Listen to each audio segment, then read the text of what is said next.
Mientras las cárceles superan las 14.000 personas privadas de libertad, se llegó a un récord histórico de muertes, siendo 71 en lo que va de este año. A su vez, 75% de las reclusas, de las mujeres privadas de libertad con hijos e hijas a su cargo dentro de prisión, cometieron delitos leves de drogas y un informe concluyó que podrían cumplir su condena con prisión domiciliaria. ¿Cuál es el estado del sistema penitenciario en Uruguay? Sobre esto conversaremos hoy, en Otro Orden.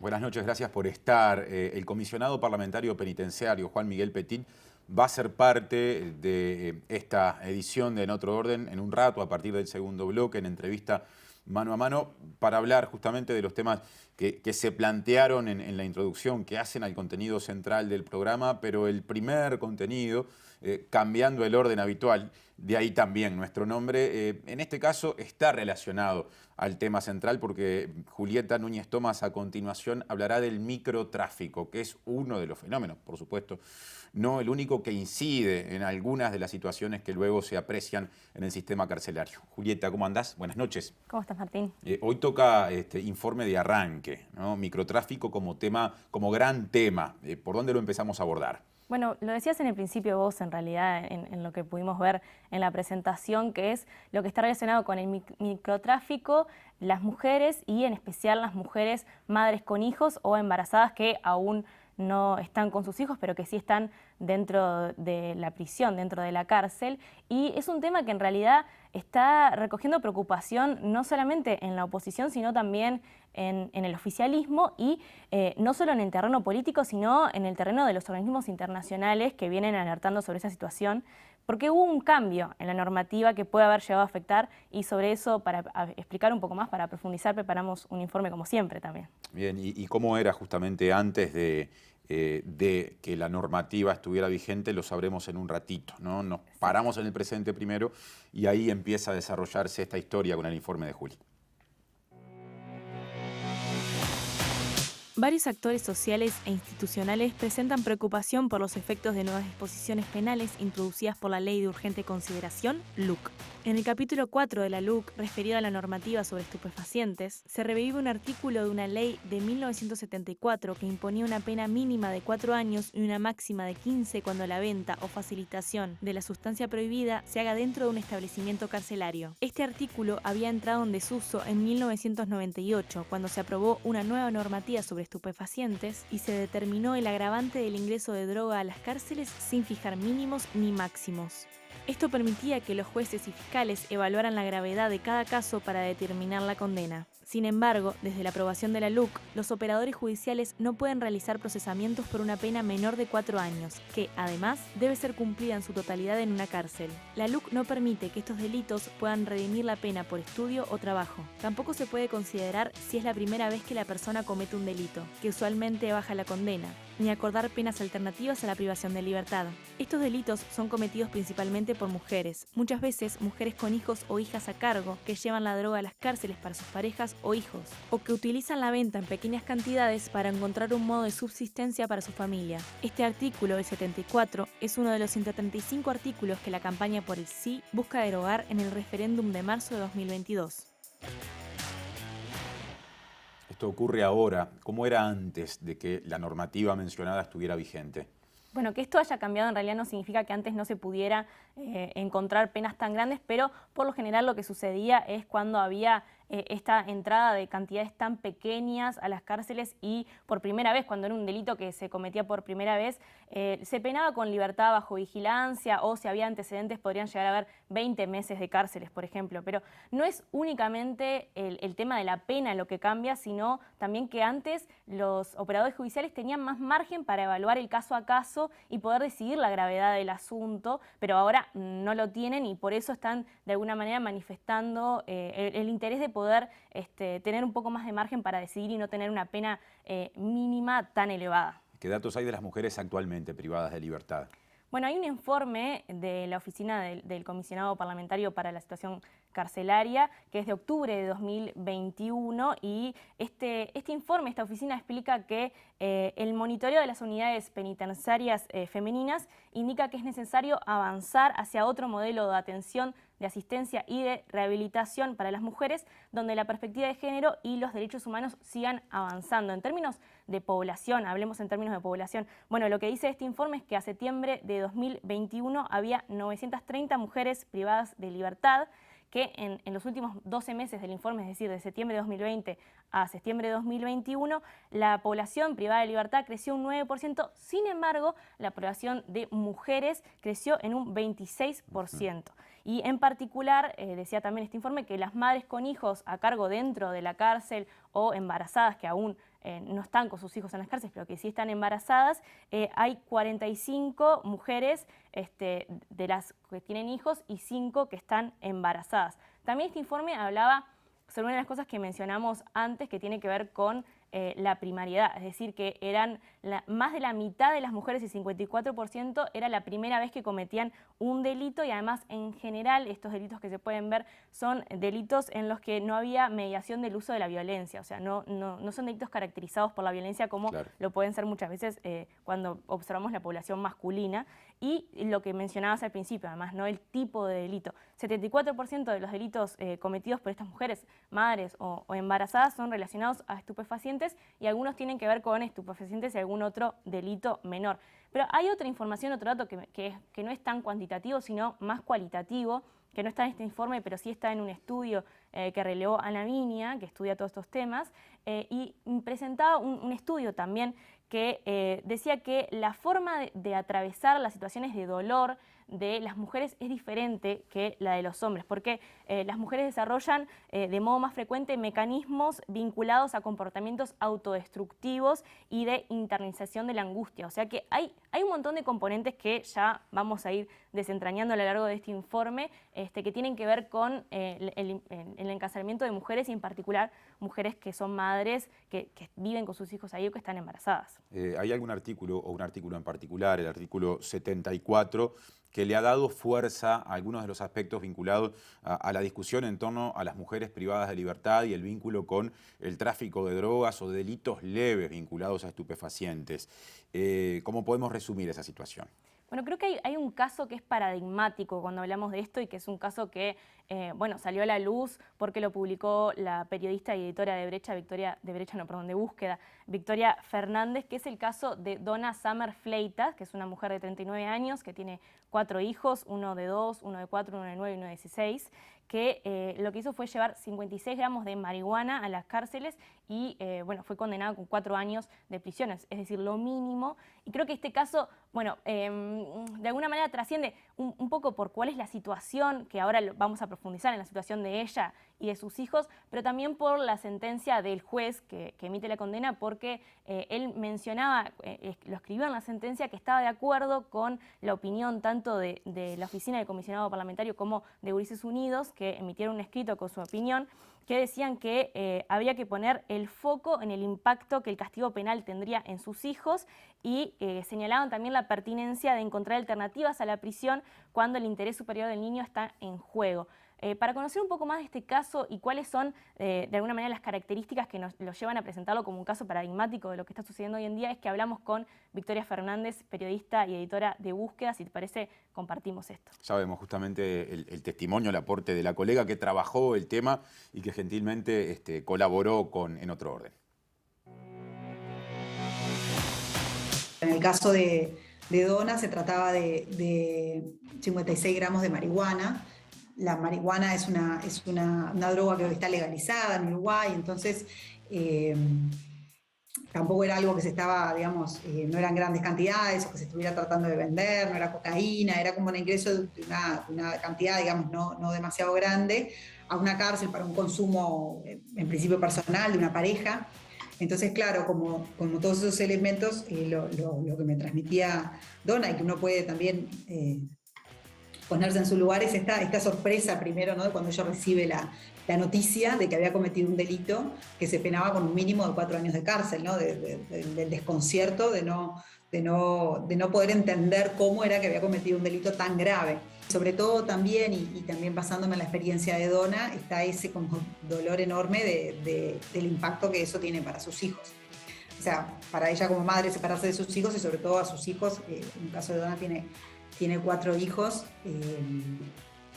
2 de ellos bastante pequeños, que bueno, que si ella va efectivamente a la cárcel pasan a criarse sin su madre. Entonces ellos, digamos, más allá de cómo uno pueda valorar evaluar la gravedad del delito, ¿no?, que cometió la madre, la realidad es que los hijos sí que no son, digamos, culpables de nada y sin embargo sí sufren las consecuencias de esto porque, bueno, en el caso de ella incluso es posible que tengan que ir al INAU porque no hay otros adultos referentes cercanos, ¿no? Entonces también está como ese aspecto humano de pensar en cómo impactan los niños y por eso está este argumento de organismos internacionales y locales que también lo contemplan los tratados internacionales de proteger primero al niño, ¿no? Terrible situación que trasciende a la persona condenada por lo explicado, por su descendencia, por su familia. ¿Qué forma de cambiar esto puede haber? ¿Cuáles podrían ser modificaciones para evitar casos similares?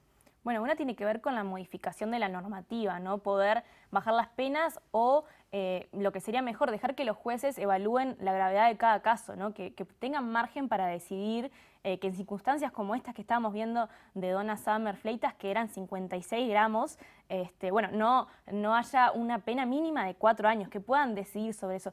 Otra cuestión tiene que ver con, bueno, con lo que están planteando algunos actores y que creo que lo vas a hablar en los próximos 2 bloques también, que son las medidas alternativas, ¿no? Poder disponer de medidas como la libertad vigilada o la prisión domiciliaria para que se pueda poner en primer lugar el derecho de los niños de no separarse de sus madres. Creo que en esos términos es que habría que dar esta discusión. Y después hay otra medida que puede tener que ver con algo que no requiere demasiado cambio, pero que sería importante, y algunos actores también lo manifestaban así, que es la información, que esté disponible información, por ejemplo, en las salas de espera antes de ingresar a ver a un familiar o a un conocido a una prisión, que ingresar, por ejemplo, marihuana, que es una droga legal de consumo abierto afuera de las cárceles, no puede ingresarse adentro y que eso tiene además un castigo tan grande como lo es 4 años. Y otra alternativa o algo que se ha venido manejando es, bueno, quizás permitir el ingreso de la marihuana a las cárceles, ¿por qué no?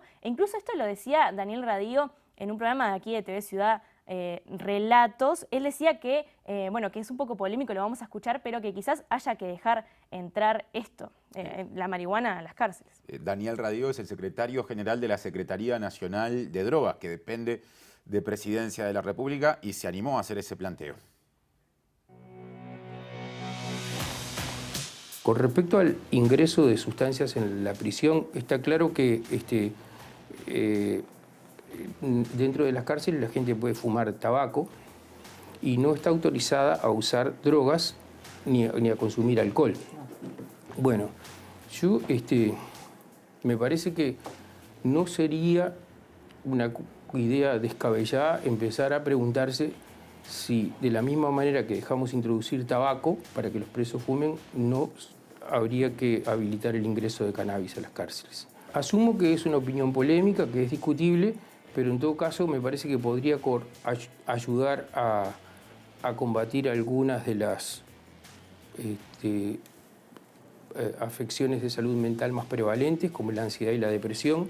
Podría disminuir los niveles de tensión adentro de la cárcel, podría evitar estas penalizaciones a quienes se arriesgan a tratar de entrar cannabis a la cárcel, y también podría evitar los intentos que a veces consiguen, supongo, de corromper personal público que debe supervisar esas cosas. Radío asume que es un planteo que va a despertar polémica, pero por lo menos la intención de generar el debate claramente la tiene. Así es. ¿Algo para agregar sobre el cierre, Juli? Bueno, sí, en realidad una cuestión que tiene que ver con la desproporcionalidad del castigo, ¿no? Y de hecho el abogado Juan Cereta ayer comentaba también en redes sociales que hubo un caso de un intento de ingresar 1,5 toneladas de marihuana al país y las personas que intentaron ingresar esto recibieron una condena de 4 años. Es decir, la misma condena que recibió Donna Summer Fleitas. Entonces, me parece que lo que hay que considerar en este caso es el impacto en la trayectoria de vida que puede tener de una madre y sobre todo de sus hijos cuando estemos hablando de esto. Entonces, ¿vale la pena que sean tan desproporcionadas estas medidas, estos castigos? Eso que me parece que es una reflexión que está bueno compartir y que dejar para el resto del programa. Sí, tiene forma de pregunta para lo que viene. Gracias, Juli. Gracias a vos. Hacemos una breve tanda y venimos con Juan Miguel Petit para encarar una entrevista que nos va a llevar los últimos 2 bloques de este programa, en el que los temas planteados en este informe de Julieta van a estar presentes, pero también otros, porque vamos a mirar con más amplitud al sistema penitenciario. No se pierdan lo que viene.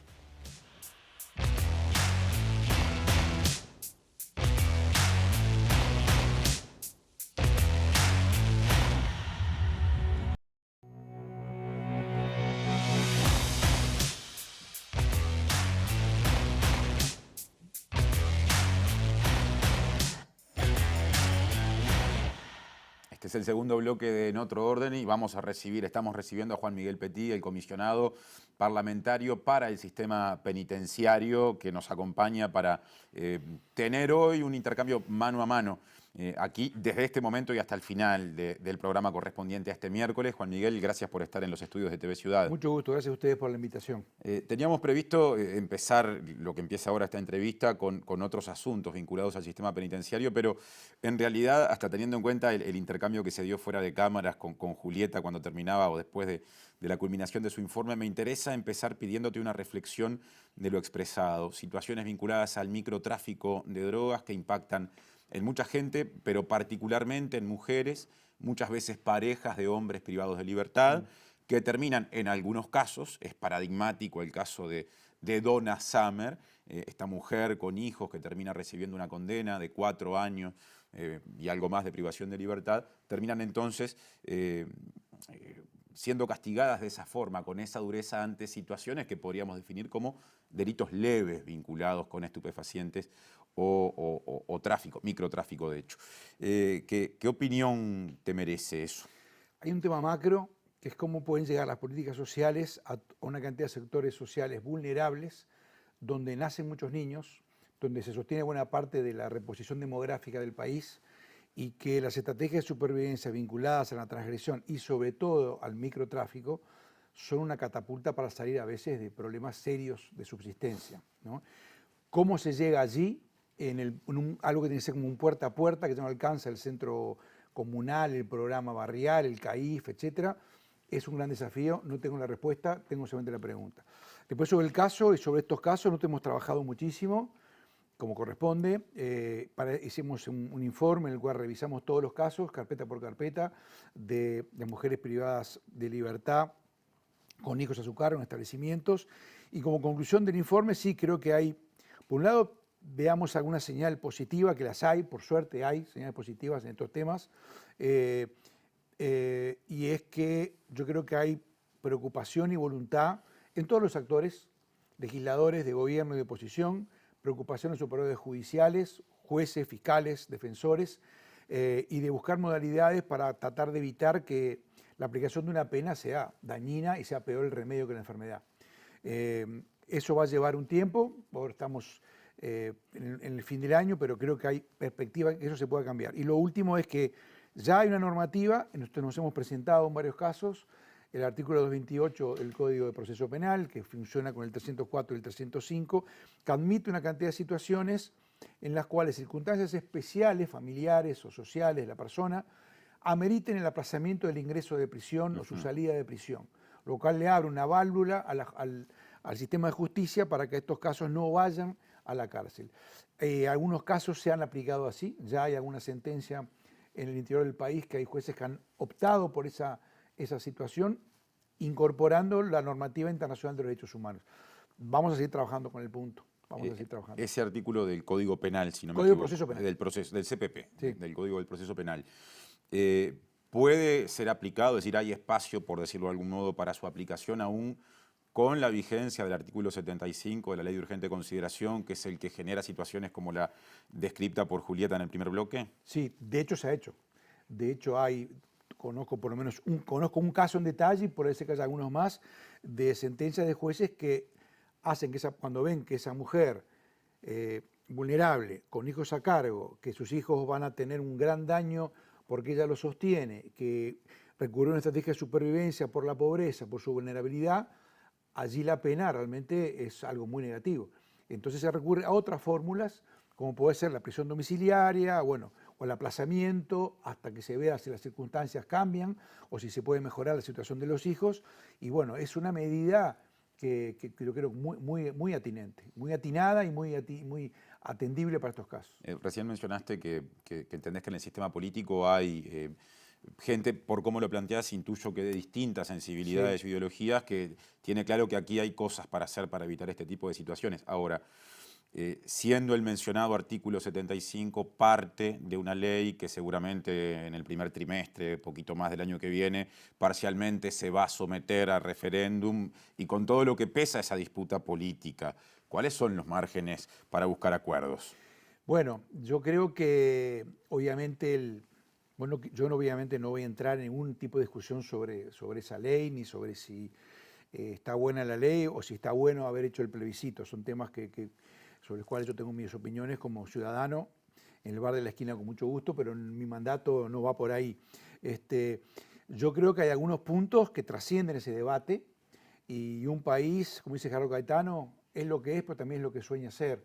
Y hay un desafío que es soñar en conjunto, que es muy difícil, porque justamente los partidos políticos recogen visiones, ideologías, percepciones, sensibilidades, historias diferentes, pero el país, el Uruguay, crece en la medida también, no solamente con los acuerdos, también crece a veces con la pujanza de un gobierno, de una administración, o de un municipio, de un intento que fuera, pero también con los acuerdos, Y hay estos temas muy complejos, estos temas que son muy fáciles de simplificarlos, en diciendo, bueno, yo creo que Martín es malo, quiero peor para la gente, yo soy bueno, y viceversa. Son temas donde es muy fácil usarlos como arma arrojadiza, como arma política, y son temas en los cuales hay que tratar de ir suave, hilar fino, y decir, bueno, son 100 temas.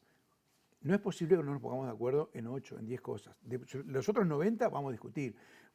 Sobre eso yo creo que hay buena actitud, cualquiera sea el resultado del plebiscito, y bueno, seguiremos trabajando, de nuevo lo digo.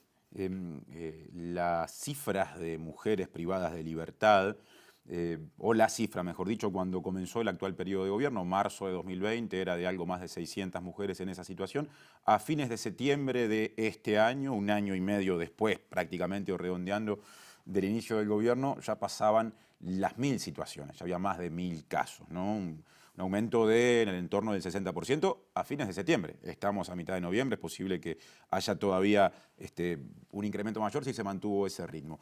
¿Cómo hay que entender ese fenómeno? ¿Como una consecuencia de ese artículo 75 de la Ley de Urgente Consideración, o como parte de algo más complejo donde inciden otras cuestiones? Sí, yo creo que, no es por evadir el debate actual, pero que es un proceso mucho más complejo, que viene de antes porque el Uruguay lleva muchos años legislando con idas y venidas, con marchas y contramarchas, pero que a la larga con un esquema básicamente punitivo, que el aumento de la presión penitenciaria no es de ahora, es de muchos años. Muchos países han atravesado por eso, y muchos países comprometidos con los derechos humanos y con los derechos de la población. No es algo que raro que está pasando en Uruguay. Uruguay es un desastre que le pasa eso. Lo que pasa es que hay muchos países que también han logrado sobre esa realidad decir, bueno, hay que quizás ir hacia un modelo diferente, atenuar algunas cosas, moderar otras, y es a partir del fines de 2018 y 2019 que empieza a retomarse el ritmo de crecimiento de la población penitenciaria. Influyen una cantidad de cosas: situación económica, actuación de la policía, eficacias del sistema de justicia, el rol de la fiscalía, el rol que pueden jugar los defensores, la cultura del microtráfico, la instalación de la comercialización de drogas como un mecanismo rapidísimo para obtener recursos, y como un mecanismo que culturalmente ya no es visto como en otras épocas. Está banalizado: consumir, vender, prestar, guardar.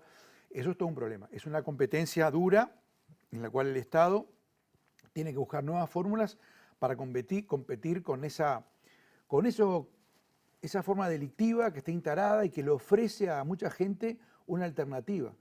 Las otras alternativas hay que pelearlas. Claro, es mucho más fácil esa, que es rápido, barato, lo pueden hacer los hijos de esa persona, lo puede hacer la persona de su casa. Bueno, lo otro implica una política social, un Estado benefactor, un Estado potente. Tengo un libro que hablaba del Estado de Contador Pascal, el Estado esperanzador. Y bueno, creo que por ahí también hay mucho para avanzar en política social. De las situaciones que hablamos, podríamos extraer como una suerte de denominador común la situación de personas, mujeres, ¿no? En general jóvenes, casi siempre pobres, en un sistema penitenciario que tiene mayoría de gente pobre y joven, de las 14.000 personas, 14.010 según el último corte, privadas de libertad. Hoy había menos, hoy había 13.998. Bueno, 13.998. La tendencia es para arriba. Se va moviendo, pero a la larga de a poquito sigue subiendo. Hay unas 180 que tienen más de 65 años. Y quiero ahora meterme en otro aspecto de los previstos para el abordaje en esta entrevista, porque ayer visitaste la Comisión de Constitución y Legislación del Senado y presentaste un informe del que se desprende lo que podríamos definir, o definimos por lo menos aquí, como una visión crítica con respecto a un proyecto de ley. El proyecto de ley presentado por la bancada de Cabildo Abierto en el Senado, que propone que se aplique la prisión domiciliaria a personas de más de 65 años, 180 en el sistema penitenciario uruguayo en total, lo que, y esto lo agregamos porque es parte de la discusión, beneficiaría particularmente a buena parte de las personas que están condenadas, privadas de libertad por violaciones a los derechos humanos en la última dictadura, mayoría de militares, pero también civiles. ¿En qué basás esa posición crítica que expresaste ayer? Bueno, primero que me parece interesante el planteo de analizar qué pasa con la población de muchos años, con la persona de edad avanzada.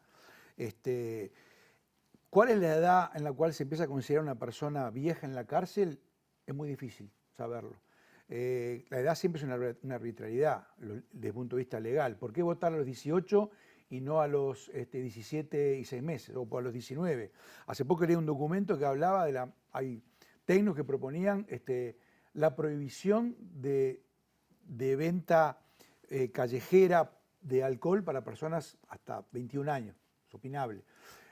A mí me parece interesante empezar a pensar en la población mayor de edad.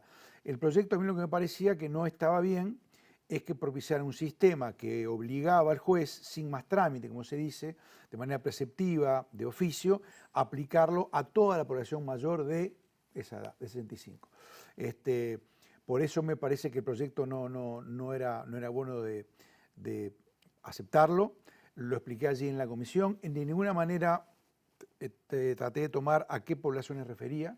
Creo que no está bueno verlo así, verlo como que es un proyecto malo porque beneficia a tal grupo de los delitos de homicidio agravado, o de lesa humanidad, de delitos sexuales, etc.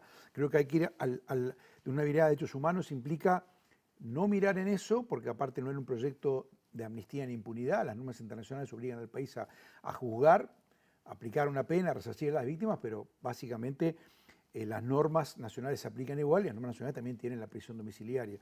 Me parecía que este formato, esta propuesta no era correcta, pero y además también, de nuevo, el 228, y de hecho hay muchísima gente de edad avanzada que por su situación de salud familiar o a veces situaciones particulares que hacen que la persona no pueda estar en una cárcel. Supongo a una persona que tenga una enfermedad o está a cargo de su pareja que tiene Alzheimer y vive en una chacra y la persona está sola, si él se va la deja sola. Y cometió un delito y bueno, pero de pronto esa persona tiene sentido que la pena la cumpla en la casa y no en la cárcel. Y eso. Entonces, ya lo habilita el artículo 228. El artículo 228, que es mejorable, que del Código del Proceso Penal, que es mejorable, que se puede seguir trabajando sobre él, que ojalá se pueda seguir trabajando sobre él, permite que esos casos puedan tener una salida. De hecho, se aplica ahora, se puede mejorar. Pero bueno, básicamente fue por ahí y me parece que no hay que contaminar esa mirada de derechos humanos con determinados sectores de delitos o con otros temas que cada uno puede tener su posición, pero que la mirada obliga a decir, bueno, pensemos en la dignidad humana y pensemos en el sentido de la pena, que es ayudar a rehabilitar, a reintegrar y a tratar con humanidad a aquel que probablemente ha tratado con inhumanidad a otros. Esa es un poco la obligación que tiene el Estado, que claro, en el caso a caso a todos nos duelen más o menos determinados delitos.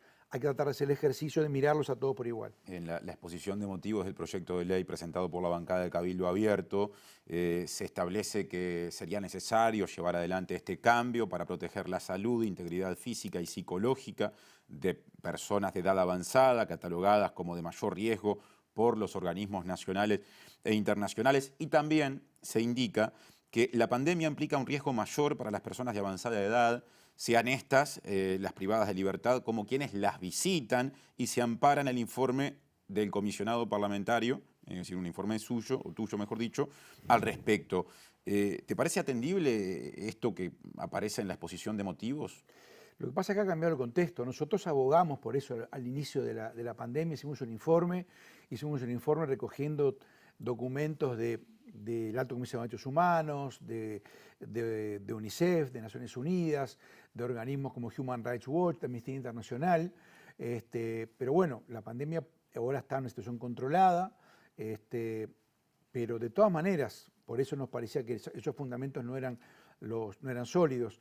Pero más allá de eso, sí es atendible mirar a la población de edad avanzada en un mecanismo de caso a caso, en un mecanismo de ver cada situación, porque eso es lo que se llama la individualización de la pena o la individuación de la pena, que es un viejo dilema que tiene el derecho y las soluciones jurídicas.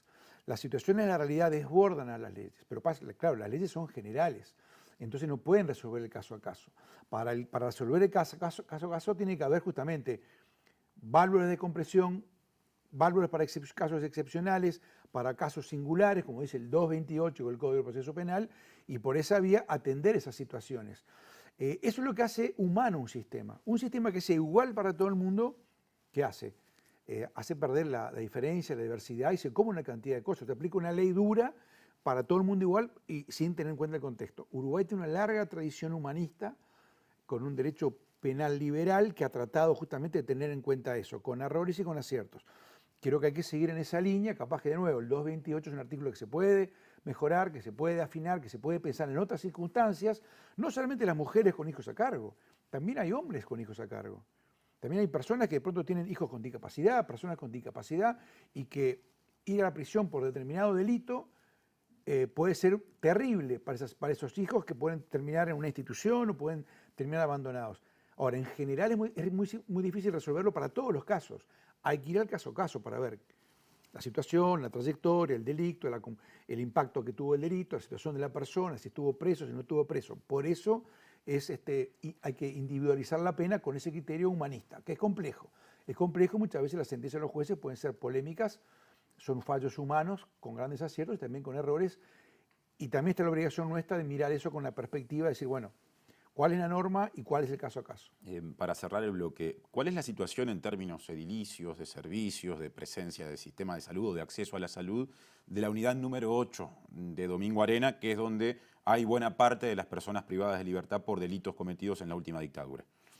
Es una unidad que está muy bien, es una unidad que cumple su función muy correctamente, que tiene un servicio de salud que, bueno, ya hace varios años que lo atiende el Hospital Militar, desde que se instaló allí, lo atiende el Hospital Militar. Es una edificación muy correcta, con tipo una especie de casa de estancia, es muy correcta. Y está bien que sea así, está bien que sea así. Debería ser para todos los internos, no es para todos, para algunos sí, pero me parece que es inobjetable eso. Está muy por encima del promedio de la situación del sistema penitenciario, se puede afirmar.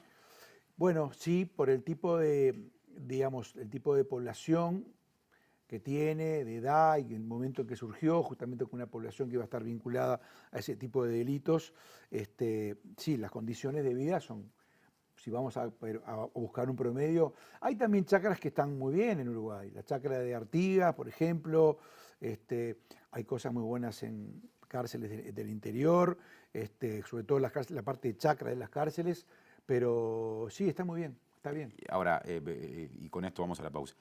Las personas privadas de libertad de más de 65 años que están en Domingo Arena son algo más de 20, de un total de 180 personas que sí, por otros delitos vinculados a otras cuestiones, están con esa edad en el resto del sistema. Esas otras, ¿no? 160, 150 y pico, ¿en dónde están? ¿En qué situaciones? ¿Están mejor o están peor? Bueno, yo como comisionado parlamentario, que para mí sigue siendo un honor, un enorme desafío, la tarea. Yo soy comisionado parlamentario de todos los presos y también soy comisionado parlamentario de los presos de Domingo Arena y de los derechos de los presos de Domingo Arena. Y me preocupa también su situación, su condición, como la de todos los demás. Los presos añosos que están con edad avanzada, en general el sistema tiene algunos mecanismos por los cuales o están en chacra o el propio sistema los ubica en un lugar para que no estén en medio de los lugares más complejos.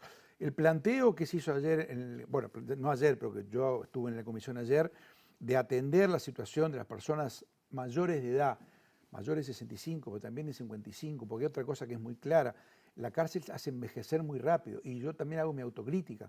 Nosotros, por ejemplo, yo nunca pedí un geriatra para las cárceles, claro. He pedido de todo. He pedido ginecólogo, traumatólogo, médico, psicólogo, terapeuta, de todo. Nunca pedí un geriatra. Mal yo.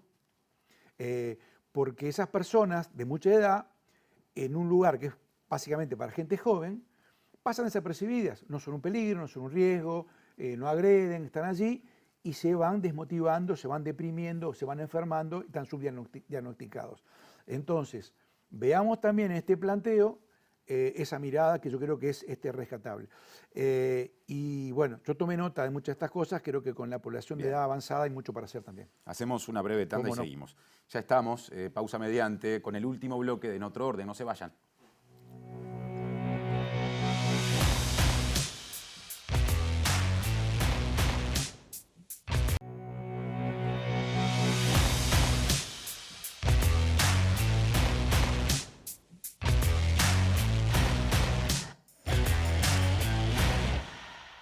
Último bloque de En Otro Orden. En el trabajo del comisionado parlamentario para el sistema penitenciario hay un mojón regular, un hito anual, que es la presentación de un informe que evalúa el sistema o la situación del sistema penitenciario el año anterior. En julio de este año se presentó el correspondiente a 2020, que por ejemplo arroja que 33% de las personas privadas de libertad fue víctima de trato cruel, inhumano o degradante, 56% tuvo insuficientes condiciones de integración y 11% recibió oportunidades de integración social. Vamos a empezar por esos números.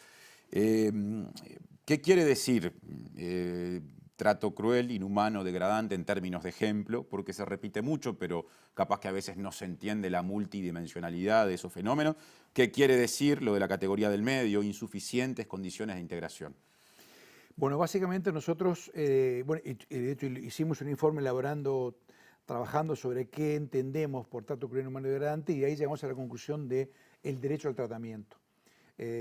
La cárcel no es para hacer sufrir, la cárcel es para que la persona se reeduque, se rehabilite, ese es el sentido de la pena.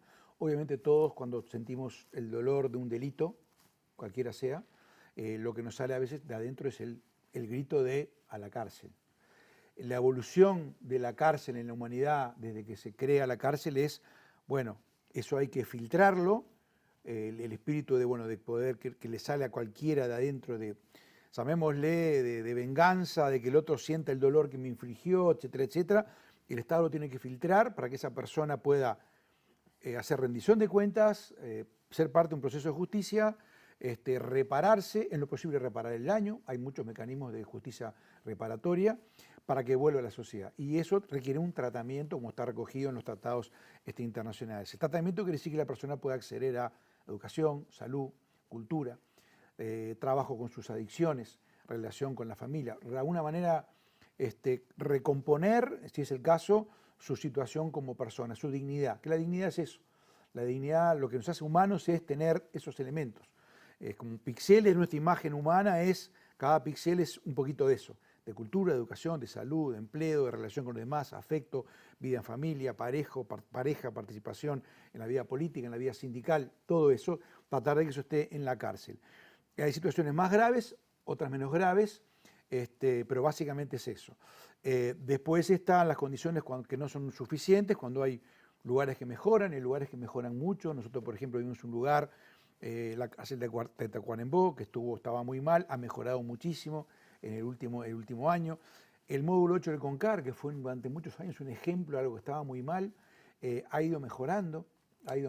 Hoy en día, por ejemplo, hay algunas actividades, una cancha, patio, biblioteca, más horas de patio, Hay problemas, por supuesto que hay problemas, porque el sistema uruguayo es un sistema que no está terminado, es una obra inconclusa. Ahora, cuando hablamos de trato cruel, inhumano o degradante, concretamente, hablamos de la variable humana, de cómo se relaciona el personal con la persona privada de libertad, eventualmente si hay castigos físicos, si hay destratos, o también se incluye la variable del entorno, de la infraestructura, dónde duerme, qué come. ¿Eso también se contabiliza? Sí, son dos cosas distintas, la tortura y el trato cruel, inhumano y degradante. Por eso nosotros hicimos esa conceptualización. A veces la gente dice, bueno, pero en las cárceles hay tortura. Bueno, para decir que hay tortura, tiene que ser un caso donde intencionalmente a la persona se le haga tener un sufrimiento grave, ¿no? Entonces, generalmente lo que hay, lamentablemente, son condiciones estructurales donde de pronto la persona, por falta de personal, por inadecuación del edificio, porque el edificio está deteriorado, porque no tiene mantenimiento, etcétera, etcétera, no sale al patio, no tiene actividades educativas, no puede formarse, etcétera.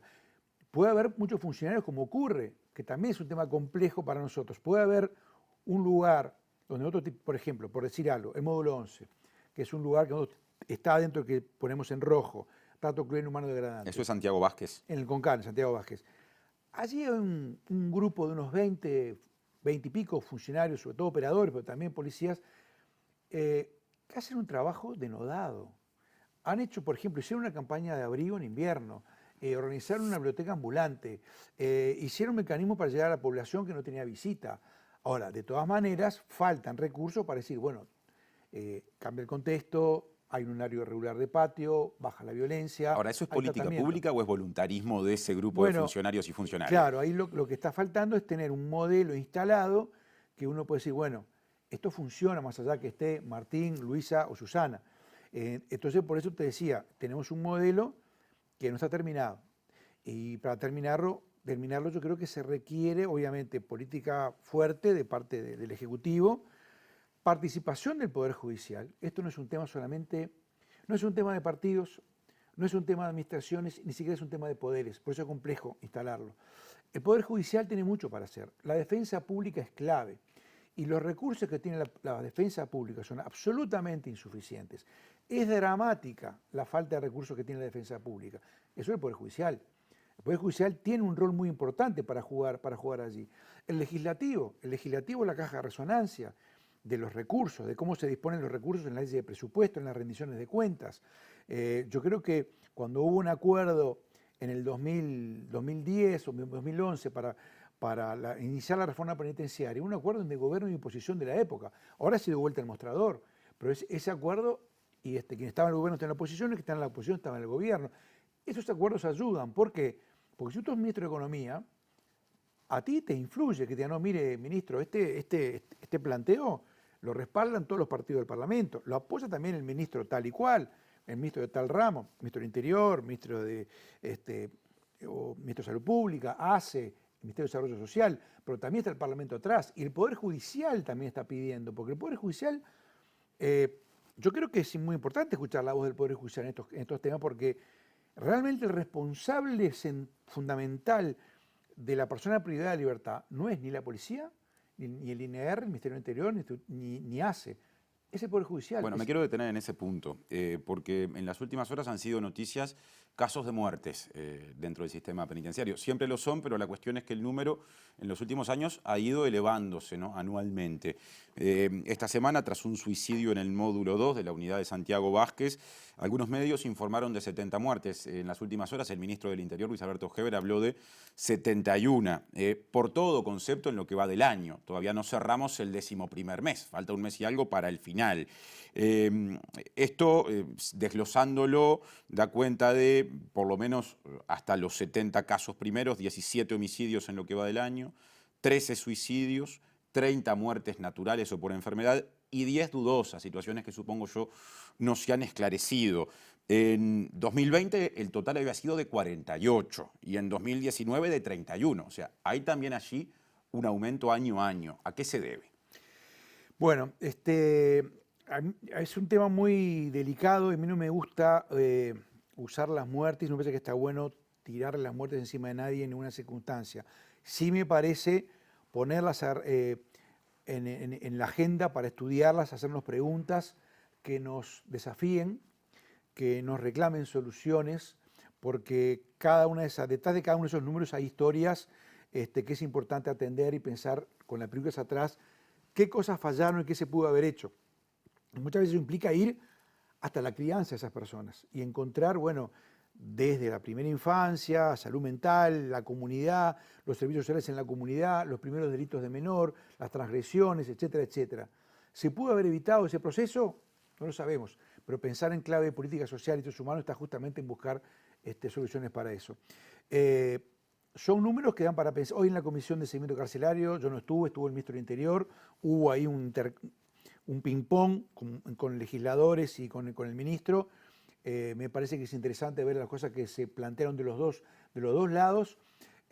Nosotros no hemos terminado el estudio este año, hay que ver las causas de cada uno de los casos. Trabajamos con la Facultad de Medicina, con la Cátedra de Medicina Legal, y sacamos conclusiones de eso. En algunos casos inclusive hicimos una denuncia penal por alguna de esos fallecimientos.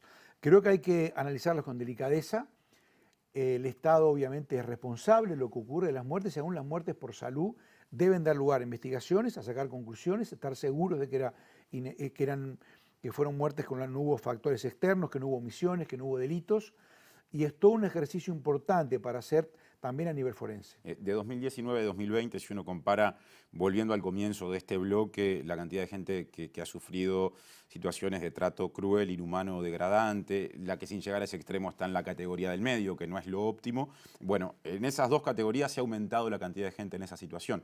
En términos de muertes, en sistemas carcelarios también se viene aumentando. Y ha aumentado siempre la cantidad de gente privada de libertad. Sí.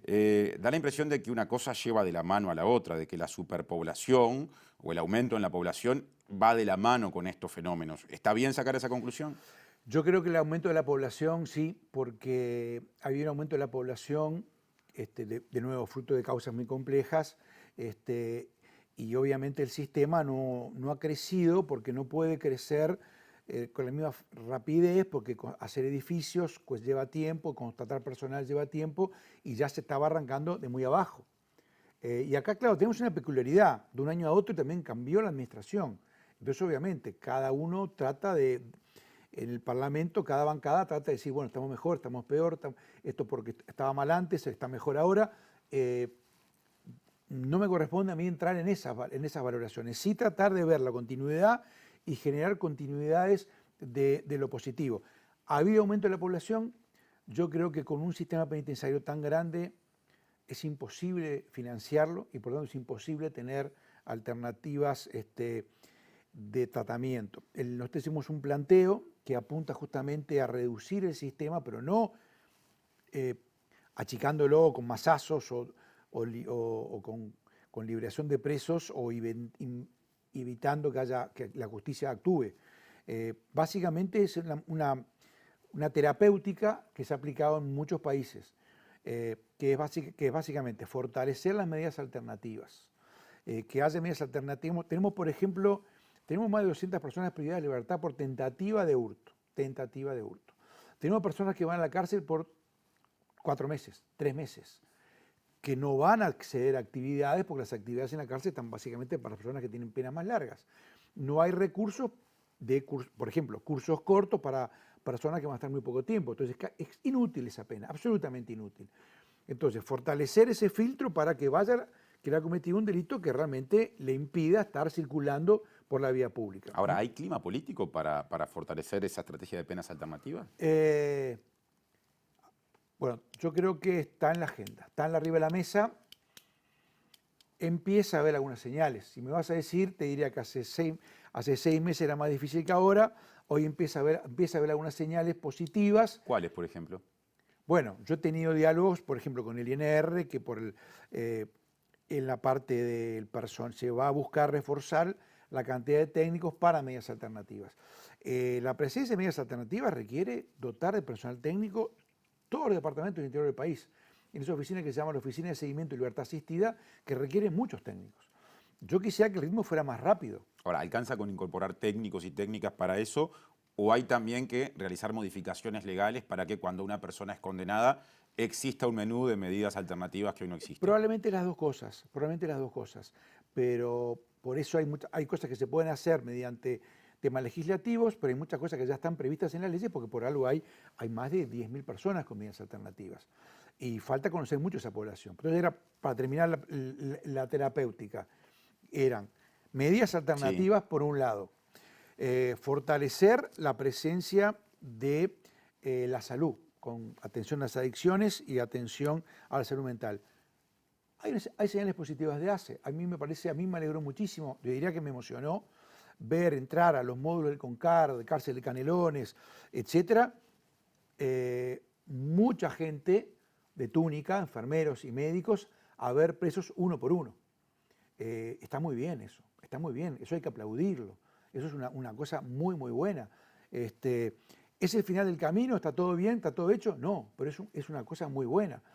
ACE ha anunciado que va a trabajar en el Hospital Pasteur con personas de salud mental de la comunidad y que va a buscar un nuevo encare para la persona que tiene trastornos de salud mental graves y persistentes y crónicos y permanentes dentro del sistema penitenciario. Es un inicio. ¿Estamos lejos? Sí, estamos lejos. El trabajo con los liberados. ¿Falta mucho para hacer? Muchísimo. Ahora, la Dirección Nacional del Liberado va a estar ahora dentro del Ministerio de Desarrollo Social. Es el inicio de un camino. ¿Te parece correcto ese cambio? No solamente me parece correcto, nosotros lo planteamos, inclusive en la anterior administración hubo hasta jerarcas de la Dirección Nacional del Liberado que planteaban eso, nosotros lo tomamos, nos parece totalmente positivo. Está muy bien porque hoy en día en buena parte del interior la DINAL es un funcionario en la jefatura de policía. Ningún liberado va a ir a buscar trabajo en la jefatura de policía. Tiene que ser una unidad social, un programa social que le oferte una cantidad de cosas que la persona vaya, no se siente inhibida, que esté en un lugar, una localidad del interior del país, el mismo lugar donde está la persona que sabe que lo llevó a la cárcel. Entonces, bueno, eso es un desarrollo muy importante que hay que seguir haciendo. Y después fortalecer el Instituto Nacional de Rehabilitación, y ya que estamos para pensar a futuro, Martín, que sí. El programa es ¿cómo se llama? Es en otro orden, justamente apuntando a otro orden. ¿Cuál es la madre del borrego? ¿Por qué cuesta cambiar mucho estas cosas? ¿Por qué esa sensación de que nada cambia? Que tampoco es verdad, porque hay muchísima gente en esta administración y en la administración anterior haciendo muchas cosas, y muchas cosas buenas, y muchas cosas innovadoras. Y que no hay que caer en está todo mal, nadie hace nada, es todo un desastre, está todo peor, porque entonces nos olvidamos, es una falta de respeto para la gente que va a trabajar todos los días a los módulos, a vacunar, a jugar al fútbol, a hacer deporte, a tratar de hacer un diagnóstico. Nosotros en la política pública tenemos que ir a hacer un sistema. Y bueno, ¿por qué no se va a hacer un sistema? Algo nos pasa en Uruguay que con este tema nos cuesta ir rápido. La ley de proceso penal anterior duró 40, 50 años. Duró mucho tiempo cambiar, llevó décadas cambiarla. Todo Uruguay sabía que esa ley, que esa normativa procesal penal inquisitiva, anticuada, llevaba a cosas muy anómalas. Y Uruguay convivió con eso. Todo el mundo sabe que los sistemas penitenciarios siempre son complejos, pero Uruguay no tiene un sistema penitenciario acorde a lo que es su nivel de desarrollo.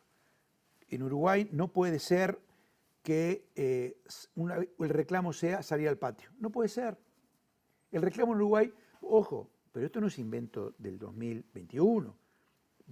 En los informes nuestros del 2015, 16, ya estaba. ¿Y entonces? Y todo el mundo lo sabe. Todo el mundo sabe que Uruguay no estamos en el nivel de desarrollo que tiene Uruguay. Bueno, ¿cuál es la aplicación? Yo no lo sé. Hago un aporte nomás. Uruguay no tiene un ministerio, iba a decir un misterio, pero tiene algo que ver la palabra, el misterio y ministerio. Uruguay no tiene un ministerio, y capaz el misterio es por qué no lo tiene, un ministerio, llámesele de justicia, o un ministerio de justicia y derechos humanos, un ministerio de como se le quiera llamar, que sea responsable de traccionar estos temas. Martín, si vos fueras mañana ministro del Interior, tu familia, tus vecinos, ¿qué te van a decir? Martín, hubo un robo, faltan patrulleros, falta vigilancia, hay abigeato, hay rapiñas, porque la demanda de seguridad, que también es un derecho de la gente, también es inagotable. Entonces, tenemos décadas de que el Ministerio del Interior es el Ministerio de Seguridad Pública. Y las cárceles es algo residual. Entonces, hasta que no haya, creo yo, una instancia institucional donde haya un jerarca que esté en la mesa de mando en el gabinete ministerial que diga, bueno, mi tema son las cárceles y la rehabilitación. Ese es mi tema. La seguridad pública es de este señor. La economía de este señor, o de esta señora, o de esta persona. Vivienda de este señor, de esta señora, etcétera, etcétera. Pero tiene que haber en el máximo nivel alguien que, por ejemplo, cuando Uruguay vaya ahora, en abril, al Comité contra la Tortura de Naciones Unidas, como fue, y yo participé de la delegación, al examen periódico universal, donde todos los países reportan lo que están haciendo, que Uruguay pueda decir, bueno, en esto podemos presentar algunas experiencias del mundo. Podemos ser un pequeño país modelo, podemos ser un país que haga las cosas bien, podemos mostrar nuestras experiencias piloto, en vez de recibir piñazos de todos los países del mundo que nos dicen, ustedes no están cumpliendo con la convención tal, no están cumpliendo con tal tratado, con tal pacto, etcétera, etcétera. Yo creo que allí hay un punto para pensar y para justamente buscar líneas de conexión, de acuerdos, porque también se avanza por ahí. Gracias, Petit, por la visita a TV Ciudad. Hasta la próxima. Gracias a ustedes. Ahora nos estamos despidiendo. Esta semana es especial, como les vinimos anunciando, porque mañana jueves a las 9 de la noche habrá otra edición de En Otro Orden, en un día, una jornada, la de mañana, en la que se conmemoran y se realizan reivindicaciones vinculadas al combate a la violencia de género contra las mujeres. Ese va a ser el eje del programa que viene. No se lo pierdan. Gracias por estar y que pasen bien.